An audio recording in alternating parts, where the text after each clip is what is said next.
शुक्र प्रदोष की कथा। जय श्री कृष्णा, राधे राधे। आप सभी को शुक्र प्रदोष व्रत की हार्दिक शुभकामनाएं। शुक्र प्रदोष व्रत में भगवान शिव और माता पार्वती जी की पूजा की जाती है। मान्यताओं के अनुसार शुक्र प्रदोष व्रत करने से व्रत रखने वाले भक्तों के सभी दोष और पापों का नाश हो जाता है। इस व्रत को करने से सुहागिन महिलाओं का सुहाग सदा अटल रहता है। जो स्त्री पुरुष जिस कामना को लेकर इस व्रत को करते हैं, उनकी सभी कामनाएं कैलाशपति भगवान शंकर जी की कृपा से पूर्ण होती हैं। सूत जी कहते हैं कि त्रयोदशी व्रत करने वाले को 100 गौदान का फल भी प्राप्त होता है। इस व्रत को जो भी विधि विधान और तन मन धन से करता है, उसके सभी दुख दूर हो जाते हैं। आज की इस वीडियो में मैं आपको सुनाने जा रही हूँ शुक्र प्रदोष व्रत की बड़ी ही दुर्लभ कथा। आप सभी भक्तजन इन कथाओं को बड़ी ही श्रद्धा और प्रसन्नचित्त मन से सुनिएगा। एक बार प्रेम से बोलिए भगवान भोलेनाथ की जय। स्कंद पुराण के अनुसार सूत जी कहते हैं कि विदर्भ देश में सत्यव्रत नाम से प्रसिद्ध एक राजा थे। धन पूर्वक राज्य करते हुए उनका बहुत सा समय सुखपूर्वक बीत गया। एक समय शांत देश के राजाओं ने विदर्भ देश पर आक्रमण कर दिया। उनके बीच भयंकर युद्ध हुआ। दोनों पक्षों की बहुत सी सेनाएं मारी गयी, परंतु अंत में विदर्भ देश के राजा भी उनके हाथों से मारे गए। विदर्भ राज की गर्भवती स्त्री दुखी होकर रात के समय राजभवन से निकलकर वन की ओर चली गई। सुबह होने पर उस रानी ने जलाशय के किनारे एक वृक्ष के नीचे एक सुंदर से पुत्र को जन्म दिया। इसके बाद वह प्यास से व्याकुल होकर जलाशय में पानी पीने गई। इतने में ही एक घड़ियाल ने आकर उसे अपना ग्रास बना लिया। वह बालक पैदा होते ही माता पिता से हीन हो गया। जब वह नवजात शिशु वृक्ष के नीचे पड़ा हुआ जोर जोर से रो रहा था, उसी समय भगवान भोलेनाथ की कृपा से वहाँ पर एक उमा नाम की ब्राह्मणी पहुँची। वह अपने 1 वर्ष के बालक शुचिव्रत को गोद में लिए हुए थी। वह ब्राह्मणी बहुत ही गरीब और विधवा थी। वह भीख मांगकर अपना गुजारा करती थी। उस बालक को रोते हुए देखकर उसने मन ही मन सोचा कि यह तो बड़ी हैरानी की बात है कि यह नवजात शिशु, जिसकी अभी तक नाल भी नहीं कटी है, यहाँ पर पड़ा हुआ है। इसकी माता का वहाँ चली गई। जब वह ब्राह्मणी सोच में डूबी हुई थी, उसी समय वहाँ से एक सन्यासी गुजरे। वह ऐसे जान पड़ते थे मानो साक्षात शंकर भगवान हो। उन श्रेष्ठ भिक्षु ने उस स्त्री से कहा, हे ब्राह्मणी, तुम इस बालक की रक्षा करो, इससे तुम्हें परम कल्याण की प्राप्ति होगी। इतना कहकर वह दयालु भिक्षु वहाँ से चले गए। उनके जाने के बाद ब्राह्मणी ने उस बालक को लेकर अपने घर की ओर प्रस्थान किया। वह ब्राह्मणी एक चक्र नामक नगर में निवास करती थी। ब्राह्मणी ने उस बालक का अपने बेटे के समान ही पालन पोषण किया और उसका नाम धर्मगुप्त रखा। वह भिक्षा के अन्न से ही अपने पुत्र और राजकुमार दोनों को पालने लगी। एक दिन वह ब्राह्मणी उन दोनों बालकों को साथ लेकर भीख मांगती हुई देव मंदिर में चली गई। उस समय वहाँ पर शांडिल्य मुनि पधारे हुए थे। शांडिल्य मुनि को देखकर ब्राह्मणी ने उन्हें प्रणाम करके पूछा, हे ब्राह्मण, एक सन्यासी के कहने पर मैं इस बालक को अपने घर ले आई हूँ। अभी तक मुझे इसके कुल का पता नहीं चला, फिर भी मैं अपने पुत्र की तरह ही इसका पालन पोषण करती हूँ। आप ज्ञान के नेत्रों से देखकर मुझे बताने की कृपा करें कि यह बालक किस कुल में उत्पन्न हुआ है और इसके माता पिता कौन हैं। तब मुनिवर बोले, यह विदर्भ देश के राजा का पुत्र है। इतना कहकर शांडिल्य मुनि ने उस बालक के पिता के युद्ध में मारे जाने तथा उसकी माता के ग्रह द्वारा ग्रस्त होने का सब समाचार पूर्ण रूप से बताया। यह सुनकर ब्राह्मणी को और भी आश्चर्य हुआ। फिर उसने प्रश्न किया, है महामुनि, वह राजा सभी भोगों को छोड़कर युद्ध में क्यों मारे गए और इस बालक को यह दृढ़ता कैसे प्राप्त हुई? यह अपने राज्य को कैसे प्राप्त करेगा? यह तो मेरे पुत्र की तरह भिक्षा के अन्न से ही जीवन निर्वाह करता है। इसकी दरिद्रता के निवारण का क्या उपाय है? तब शांडिल्य मुनि बोले, इस राजकुमार के पिता विदर्भराज पूर्व जन्म में पांडे देश के राजा थे। एक दिन प्रदोष काल में राजा बड़ी भक्ति भाव से त्रिलोकीनाथ महादेव जी की आराधना में मग्न थे। उसी समय उनके नगर में बड़ा भारी कोलाहल मचा। उस शोर को सुनकर राजा ने बीच में ही भगवान शंकर की पूजा को छोड़ दिया और राजभवन से बाहर निकल गए। इसी समय राजा का मंत्री शत्रु को पकड़कर उनके समीप ले आया। वह शत्रु पांड्य राज्य का सामंत था। उसे देखते ही राजा ने क्रोध पूर्वक उसका मस्तक कटवा दिया। शिव पूजा को छोड़कर नियम को समाप्त किए बिना ही राजा ने रात में भोजन भी कर लिया।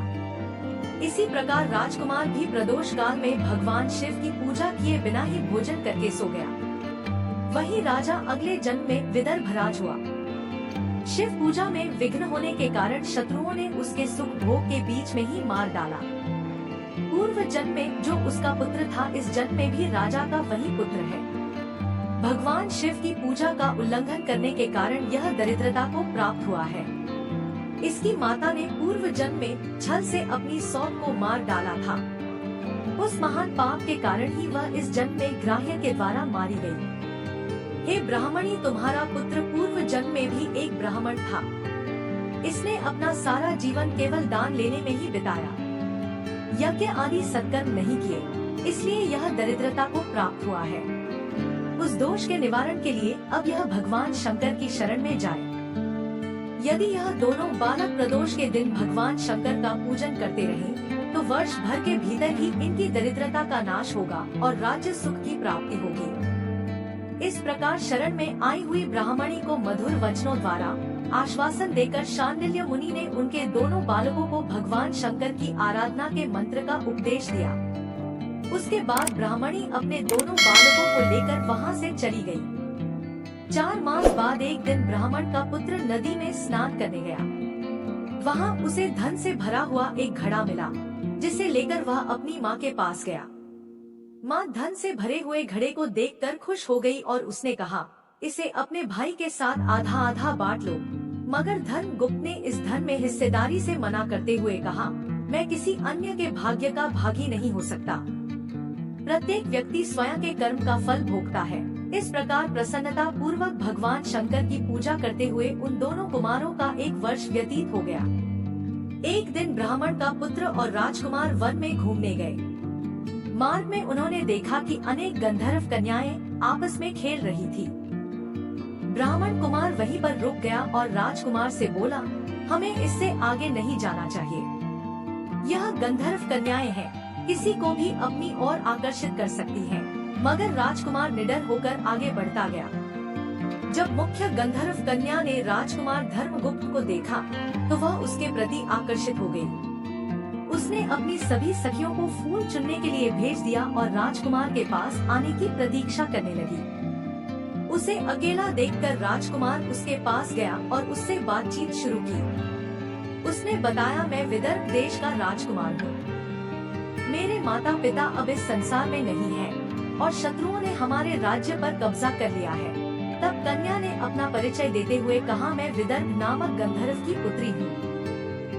मेरा नाम अंशुम है और मैं गायन में प्रवीण हूँ। उसने यह भी कहा, मैं आपसे विवाह करना चाहती हूँ।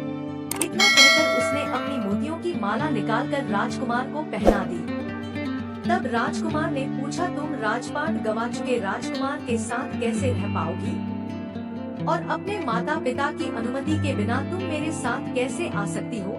इस पर अंशुम ने बोला, चाहे जो हो जाए मैं वही करूंगी जो मैं चाहती हूँ। तुम 2 दिन बाद प्रातःकाल यहाँ आकर मुझसे मिलना। इतना कहकर वह वहाँ से चली गई। राजकुमार ने वापस आकर ब्राह्मणी और उसके पुत्र को सारी बात बताई। वे दोनों बहुत खुश हुए। 2 दिन बाद राजकुमार पुनः उसी वन में गया। उसने देखा कि अंशुम अपने पिता के साथ उसकी प्रतीक्षा कर रही है। तब गंधर्व राज ने राजकुमार से कहा, मैं कैलाशपुरी गया था। वहाँ भगवान शिव और माता पार्वती ने मुझे बुलाकर कहा कि धर्मगुप्त नामक राजकुमार राज्य से विहीन होकर भटक रहा है। जाओ और उसका राज्य पुनः प्राप्त करने में उसकी सहायता करो। मैं उनकी आज्ञा के अनुसार अपनी पुत्री अंशुम का हाथ तुम्हारे हाथ में दे रहा हूँ और राज्य प्राप्त करने में मैं तुम्हारी सहायता करूँगा। मेरी पुत्री 10,000 वर्ष तक तुम्हारे साथ इस पृथ्वी पर रहेगी और जब तुम शिवलोक में जाओगे तब भी वह इसी काया में तुम्हारे साथ ही रहेगी।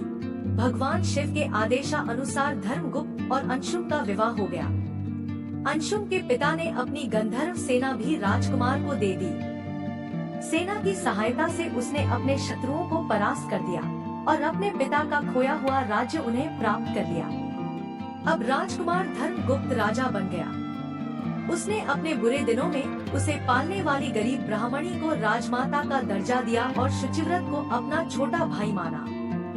इस प्रकार नियमित रूप से प्रदोष व्रत करने से ब्राह्मणी, उसके पुत्र शुचिव्रत और राजकुमार धर्मगुप्त को धन, धान्य तथा सुख संपत्ति की प्राप्ति हुई। सूत जी कहते हैं कि जो मनुष्य प्रदोष व्रत की इस पुण्य महात्म्य को एकाग्र चित्त होकर सुनते हैं अथवा पढ़ते हैं, उन्हें 100 जन्मों तक कभी दरिद्रता नहीं होती और अंत में वह ज्ञान के ऐश्वर्य से युक्त होकर भगवान शंकर के परम धाम को प्राप्त होते हैं। प्रेम से बोलिए भगवान शंकर की जय, माता पार्वती की जय। अब आप सुनिए भगवान शिव की कथा। बहुत समय पहले वास्कल नामक गांव में बिंदु नाम का एक ब्राह्मण रहता था। वह अधर्मी, दुरात्मा और महापाप था। उसकी स्त्री बहुत सुंदर थी। उसका नाम चंचला था। वह सदा उत्तम धर्म का पालन करती थी, परंतु बिंदु वैश्यागामी था। इस तरह कुकर्म करते हुए बहुत समय व्यतीत हो गया। उसकी स्त्री काम से पीड़ित होने पर भी धर्म नाश के भय से क्लेश सहकर भी काफी समय तक धर्म भ्रष्ट नहीं हुई, परंतु आगे चलकर वह भी अपने दुराचारी पति के आचरण से प्रभावित होकर दुराचारी और अपने धर्म से विमुख हो गई। इस तरह दुराचार में डूबे हुए उन पति पत्नी का बहुत सा समय व्यर्थ बीत गया। वैश्यागामी, दूषित बुद्धि वाला वह दुष्ट ब्राह्मण बिंदुपुरी के दुखों को भोगकर वह मूढ़ बुद्धि पापी विंध्य पर्वत पर भयंकर पिशाच हुआ। इधर उस दुराचारी बिंदु के जाने पर चंचला नामक स्त्री बहुत समय तक पुत्रों के साथ अपने घर में रहती रही। पति की मृत्यु के बाद वह भी अपने धर्म से गिरकर परपुरुषों का संग करने लगी थी। सती विपत्ति में भी अपने धर्म का पालन करना नहीं छोड़ती। यही तो तप है। कठिन तो होता है, लेकिन इसका फल मीठा होता है। एक दिन देव योग से किसी पुण्य पर्व के आने पर वह अपने भाई बंधुओं के साथ गोकर्ण क्षेत्र में गई। उसने तीर्थ के जल में स्नान किया और जनों के साथ यहाँ वहाँ घूमने लगी। वह एक देव मंदिर में गई। वहाँ उसने एक ब्राह्मण के मुख से भगवान शिव की परम पवित्र एवं मंगलकारी कथा सुनी। ब्राह्मण कह रहे थे कि जो स्त्रियां व्यभिचार करती हैं, वे मरने के बाद जब यमलोक जाती हैं, तब यमराज के दूत उन्हें तरह तरह से यंत्रणा देते हैं। वे उसके कामांगर के डंडों से दागते हैं, तब लौह के डंडों से उनका संसर्ग कराते हैं। यह सारे दंड इतनी वेदना देने वाले होते हैं कि जीव पुकार पुकार कर कहता है कि अब वह ऐसा नहीं करेगा, लेकिन यमदूत उसे छोड़ते नहीं हैं। कर्मों का फल तो सभी को भोगना पड़ता है। देव, ऋषि, मनुष्य सभी इससे बंधे हुए हैं। ब्राह्मण के मुख से यह वैराग्य बढ़ाने वाली कथा सुनकर चंचला भय से व्याकुल हो गई। कथा समाप्त होने पर सभी लोग वहाँ से चले गए। तब कथा बांचने वाले ब्राह्मण से चंचला ने कहा, हे ब्राह्मण, धर्म को न जानने के कारण मेरे द्वारा बहुत बड़ा दुराचार हुआ है। स्वामी, मेरे ऊपर कृपा कर मेरा उद्धार कीजिए।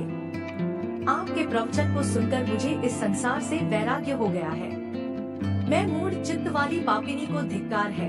मैं निंदा के योग्य हूँ। मैं बुरे विषयों में फंसकर अपने धर्म से विमुख हो गई थी। कौन मुझ जैसी मार्ग में मन लगाने वाली पापिनी का साथ देगा? जब यमदूत मेरे गले में फंदा डालकर मुझे बांधकर ले जाएंगे और नरक में मेरे शरीर के टुकड़े करेंगे, तब मैं कैसे उन महायातनाओं को सहन कर पाऊंगी? मैं सब प्रकार से नष्ट हो गई हूँ। अभी तक मैं हर तरह से पाप में डूबी रही हूँ। हे ब्राह्मण, आप मेरे गुरु हैं, आप ही मेरे माता पिता हैं। मैं आपके शरण में आई हूँ। मुझ अबला का अब आप उद्धार कीजिए। इस प्रकार विलाप करती हुई चंचला ब्राह्मण देवता के चरणों में गिर पड़ी। तब ब्राह्मण ने उसे कृपा पूर्वक उठाया और इस प्रकार कहा, नारी, तुम सौभाग्यशाली हो जो भगवान शंकर की कृपा से तुमने वैराग्यपूर्ण यह कथा सुनी है और कथा को सुनकर समय से अपनी गलती का एहसास कर लिया है। तुम डरो मत और भगवान शिव की शरण में जाओ। उनकी परम कृपा से तुम्हारे सभी पाप नष्ट हो जाएंगे। मैं तुम्हें भगवान शिव की कथा सहित वह मार्ग बताऊंगा जिसके द्वारा तुम्हें सुख देने वाली उत्तम गति प्राप्त होगी। शिव कथा सुनने से तुम्हारी बुद्धि शुद्ध हो गई है और तुम्हें पश्चाताप हुआ है तथा मन में वैराग्य उत्पन्न हुआ है। पश्चाताप ही पाप करने वाले पापियों के लिए सबसे बड़ा प्रायश्चित है। जो मनुष्य अपने कुकर्म के लिए प्रायश्चित नहीं करता वह उत्तम गति प्राप्त नहीं करता, परंतु जिसे अपने कुकृत्य पर हार्दिक पश्चाताप होता है वह अवश्य ही उत्तम गति का भागीदार होता है। इसमें कोई शक नहीं है। शुद्ध चित्त में ही भगवान शिव और माता पार्वती का वास होता है। वह शुद्ध आत्मा पुरुष सदा शिव के पद को प्राप्त होता है। इस कथा का श्रवण सभी मनुष्यों के लिए कल्याणकारी है, अतः इसकी आराधना और सेवा करनी चाहिए।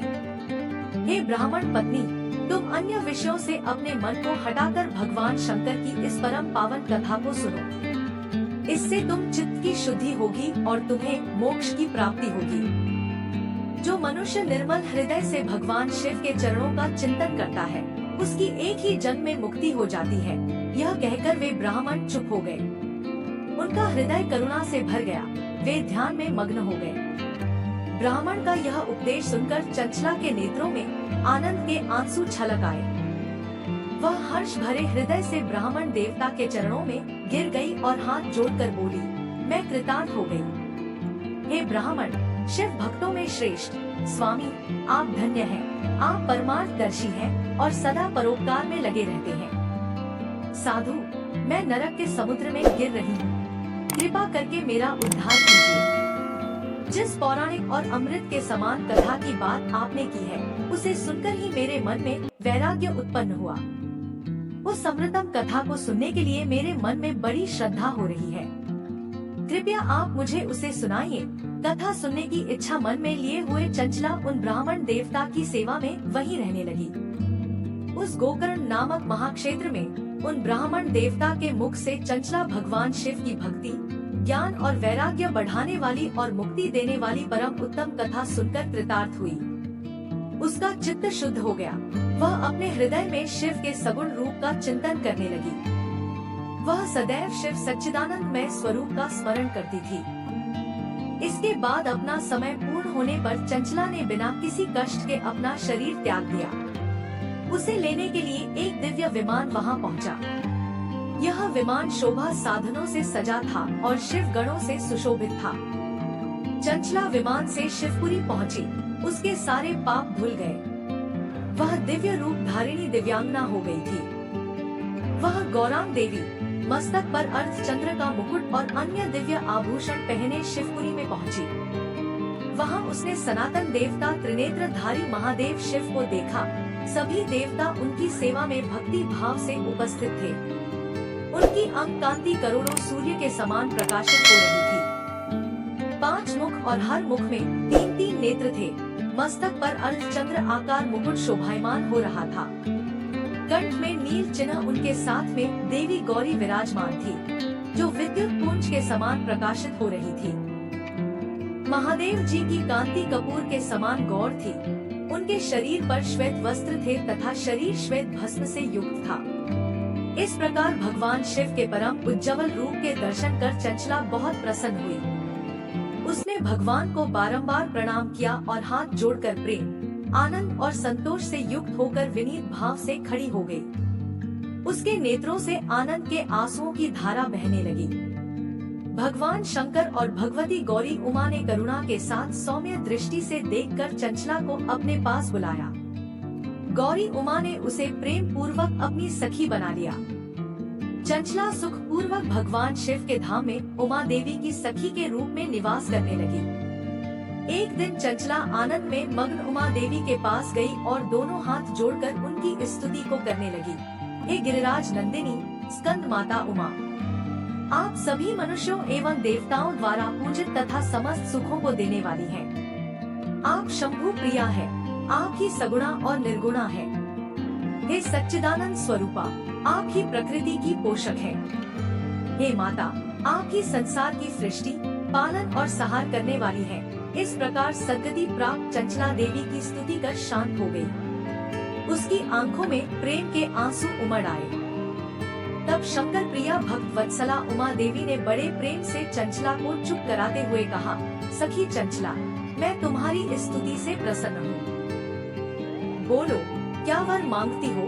तब चंचला बोली, हे गिरिराज कुमारी, मेरे पति बिंदु इस समय कहाँ हैं? उनकी स्थिति कैसी है? मुझे बताइए और कुछ उपाय कीजिए ताकि हम फिर से मिल सके। हे महादेवी, मेरे पति एक शूद्र जाति वैश्या के प्रति आसक्त थे और पाप में ही डूबे रहते थे। गिरिजा बोली, बेटी, तुम्हारा पति बिंदु पापी था, उसका अंत बड़ा भयानक हुआ। वैश्या का उपभोग करने के कारण वह मूर्ख नरक में अनेक वर्षों तक अनेक प्रकार के दुख भोग रहा है। अब शेष पाप को भोगने के लिए वंद्य पर्वत पर पिशाच की योनि में रह रहा है और वह दुष्ट वही वायु पीकर रहता है और सब प्रकार के कष्ट सहता है।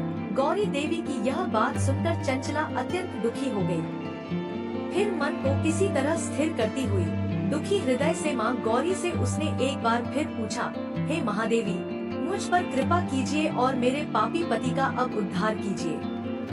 कृपा करके मुझे वह उपाय बताइए जिससे मेरे पति को उत्तम गति प्राप्त हो सके। गौरी देवी ने कहा, यदि तुम्हारा पति भगवान शिव की पुण्यम उत्तम कथा सुने तो वह इस दुर्गति को पार करके उत्तम गति का भागी हो सकता है। अमृत के समान मधुर गौरी देवी के यह वचन सुनकर चंचला ने दोनों हाथ जोड़कर मस्तक झुकाकर उन्हें बार बार प्रणाम किया और प्रार्थना की कि मेरे पति को भगवान शिव की कथा सुनाने की व्यवस्था कीजिए। ब्राह्मण पत्नी चंचला के बार बार प्रार्थना करने पर शिवप्रिया गौरी देवी ने भगवान शिव की महिमा का गान करने वाले गंधर्व राज तुमरो को बुलाकर कहा, तुमरो, तुम्हारी भगवान शिव में प्रीति है।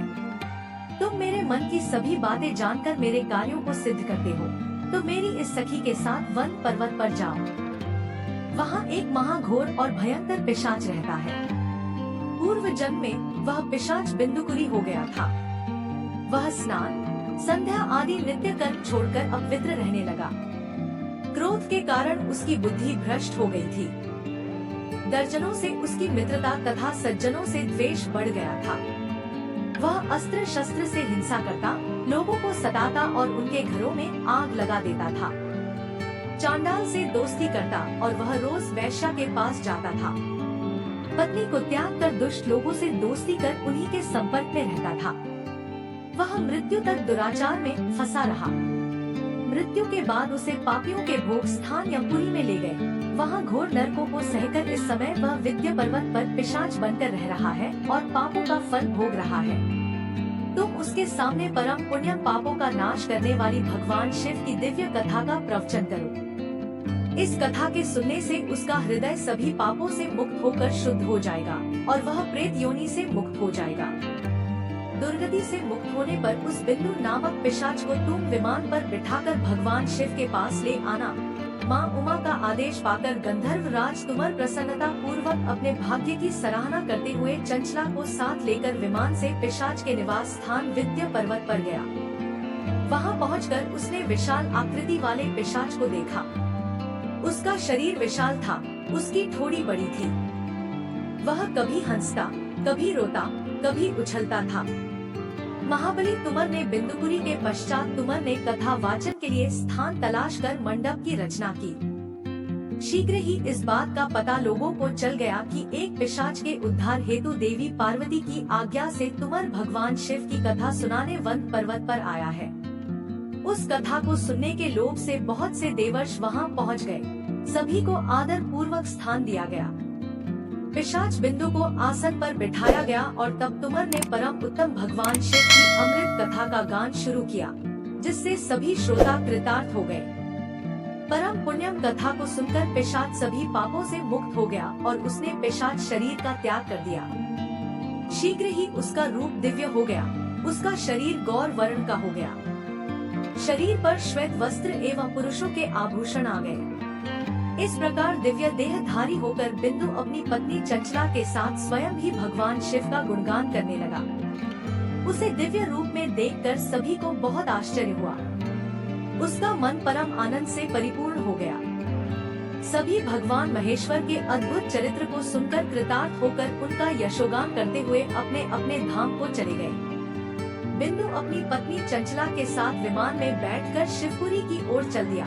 महेश्वर के गुणों का गान करता हुआ बिंदु अपनी पत्नी चंचला और तुमर के साथ शीघ्र ही शिवधाम पहुंच गया। भगवान शिव और देवी पार्वती ने उसे अपना पार्षद बना लिया। दोनों पति पत्नी सुखपूर्वक भगवान महेश्वर एवं देवी गौरी के श्री चरणों में अविचल निवास पाकर धन्य हो गए। बोलिए उमा महेश्वर भगवान की जय। हर हर महादेव। अगर वीडियो पसंद आई तो हमारे चैनल को सब्सक्राइब करें। धन्यवाद।